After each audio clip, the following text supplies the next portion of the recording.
cette première partie de saison, je trouve qu'elle est relativement convenable, malgré les petites déconvenues de ces derniers temps, à savoir la défaite à Compiègne, les points qu'on laisse ici contre Tours et le match nul qu'on ramène de Orsay ce week-end. J'espère que c'est des points qui ne vont pas peser lourd dans la balance en fin de saison. Ouais, moi j'ai envie de répondre de deux façons. La première, c'est qu'on a quand même un objectif qui est sur plusieurs saisons. Donc moi je comparais déjà par rapport à la saison dernière, donc dans la même division, enfin en Fédéral 2. Et à la même période de l'année, on était vraiment plus mal classé. L'année dernière, on s'est maintenu vraiment dans les dernières journées. On voit que cette saison, on arrive à la mi-chemin, on est 5e. Donc progressivement par rapport à la saison dernière, c'est quand même positif.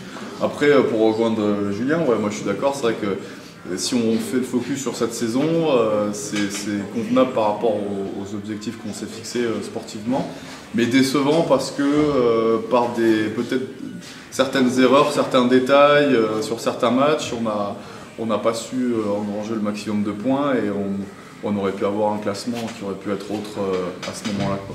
Donc déçu, mais en même temps c'est encourageant, c'est un peu mitigé.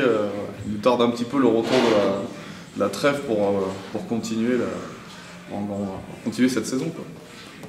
Malgré tout, on a quand même un gros point de satisfaction, c'est la victoire contre Suresnes ici.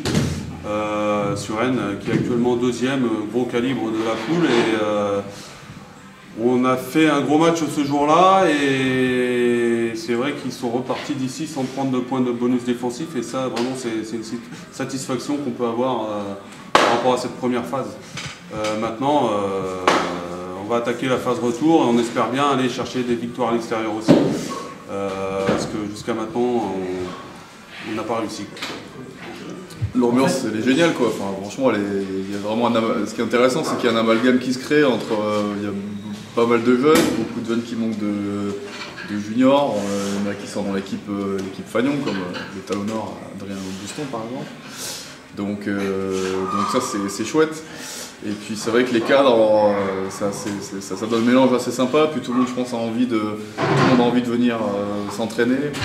Et puis le fait qu'il y ait vraiment beaucoup de joueurs à chaque poste, ça donne aussi une concurrence qui est plutôt saine.